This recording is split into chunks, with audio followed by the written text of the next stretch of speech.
થોડા સમય પહેલા રીબડાની અંદર અમિત ખૂંટ નામના એક વ્યક્તિની આત્મહત્યાનો એક કેસ સામે આવે છે। આ કેસ એટલો બધો ઉલઝી જાય છે કે તેને લઈને અનેક ચર્ચાઓ થાય છે। જ્યારે અમિત ખૂંટ આત્મહત્યા કરે છે ત્યારબાદ એની સુસાઇડ નોટ મળે છે ને જેની અંદર રીબડાના રાજદીપસિંહ જાડેજા અને તેમના પિતા અનિરુદ્ધસિંહ જાડેજાનું નામ લખવામાં આવે છે કે તેના પ્રેશરના કારણે હું આત્મહત્યા કરું છું। પણ એના થોડા દિવસ એટલે કે 3-4 દિવસ અગાઉ એ અમિત ખૂંટ પર એક આરોપ લાગે છે કે તેણે એક યુવતી સાથે બળજબરીપૂર્વક ન કરવાનું કામ કર્યું છે અને યુવતીએ પોલીસમાં ફરિયાદ પણ નોંધાવી હતી। એ રાજકોટની એ 17 વર્ષની મોડેલ યુવતી કે જેણે ફરિયાદ નોંધાવી ને તેમાં નામ લખાવ્યું હતું કે અમિત ખૂંટે મારી સાથે બળજબરીપૂર્વક ન કરવાનું કામ કર્યું છે। પણ અત્યાર સુધી એ મુદ્દો ખૂબ શાંત પડ્યો હતો ને હવે રીબડાના અમિત ખૂંટ નામના પાટીદાર યુવકનો આપઘાતનો મામલો અને આ આખા કેસને લઈને હજુ કેસના આરોપીઓ પકડાયા નથી। અનિરુદ્ધસિંહ જાડેજા અને તેના પુત્ર રાજદીપસિંહ જાડેજા હજુ પણ ફરાર છે। જો કે આરોપીઓ ન પકડાતા રીબડાના યુવાનોમાં રોષ જોવા મળ્યો છે ને રાજકોટ નજીક એક રેસ્ટોરન્ટમાં રીબડાના પાટીદાર સમાજના યુવકોને એક બેઠક યોજાઈ છે। નમસ્કાર, આપ જોઈ રહ્યા છો ન્યૂઝ રૂમ અને આપની સાથે હું છું ભાવિક। પહેલા તો તમે અમારી ચેનલને સબસ્ક્રાઇબ નથી કરી તો અમારી ચેનલને સબસ્ક્રાઇબ કરો, બેલ આઇકનને દબાવો જેથી કરીને પડે પડના સચોટ સમાચાર તમને તમારા મોબાઈલ પર તરત જ મળી રહે।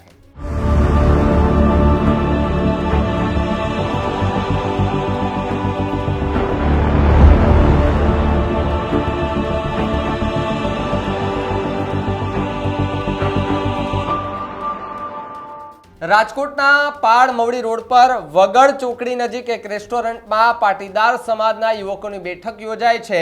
અમિત ખૂંટના પરિવારને કેવી રીતના ન્યાય અપાવી શકાય તેની ચર્ચા પણ કરવામાં આવી છે, જ્યારે કાયદાકીય રીતે લડત કેવી રીતના ચલાવી શકાય તેની પણ યુવાનોએ અંદરો અંદરે ચર્ચા કરી લીધી છે।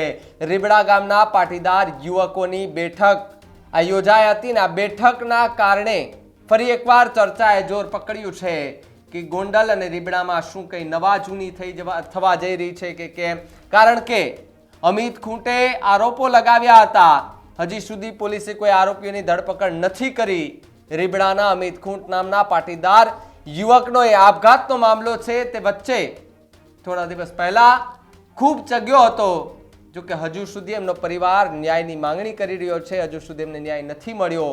આરોપો ઘણા બધા લોકો ઉપર લગાડવામાં આવ્યા હતા। ગોંડલ અને રીબડા આ બંને એટલું ચર્ચામાં આવ્યું હતું કે જયરાજસિંહ જાડેજા એવા પણ આરોપ લગાવ્યા હતા કે આ બધી જ ઘટના જે ઘટી છે તેનો જવાબદાર અનિરુદ્ધસિંહ જાડેજા છે। તો સાથે સાથે અનિરુદ્ધસિંહ જાડેજા છે, રાજદીપસિંહ જાડેજા અને અનિરુદ્ધસિંહ જાડેજા છે એ બંને એવું કહ્યું હતું કે જયરાજે આખે આ ષડયંત્ર જે છે તે રચીને અમને ફસાવાના પ્રયત્ન કર્યા છે। હું એ છોકરીને ઓળખતો પણ નથી। અમિત ખૂંટ છે તેને કેવી રીતે આત્મહત્યા કરી એ પણ મને નથી ખબર। આ લોકો અમને ખોટી રીતે ફસાવા માંગી રહ્યા છે। ત્યારે રાજકોટ નજીક એ પાળ ગામ નજીક એક રેસ્ટોરન્ટમાં જ્યારે બેઠક યોજાઈ હતી ત્યારે કેટલા યુવાનો ત્યાં ભેગા થયા હતા, જો આ વિડીયોમાં।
તો રીબડાના અમિત ખૂંટ નામના પાટીદાર યુવકનો આપઘાતનો મામલો હવે ઉલઝતો જઈ રહ્યો છે। કેસના આરોપીઓ હજુ પણ ફરાર છે।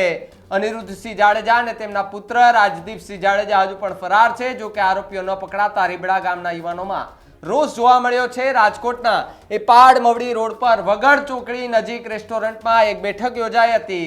અમિત ખૂંટના પરિવારને કેવી રીતે ન્યાય અપાવી શકાય તેની ચર્ચા કરાઈ, જ્યારે કાયદાકીય રીતે લડત કેવી રીતના ચલાવી શકાય તેની પણ ચર્ચાઓ કરવામાં આવી છે. રીબડા ગામના પાટીદાર સમાજના અનેક યુવાનો એ રેસ્ટોરન્ટમાં બેઠા હતા, ત્યાં ચર્ચા કરવામાં આવી, કાયદાકીય લડત પણ લડવાની વાત અત્યારે ત્યાંથી થઈ રહી છે. હવે કેવી રીતે અમિત ખૂંટના પરિવારને ન્યાય મળે છે એ તો સમય આવતા જ ખબર પડશે, પણ પોલીસની તપાસ પર પણ અત્યારે શંકાની સોય ખૂંચેલી દેખાય છે. આ બેઠકને લઈને તમારું શું માનવું છે કમેન્ટમાં ખાસ જણાવજો. જોતા રહેજો ન્યૂઝ રૂમ. નમસ્કાર.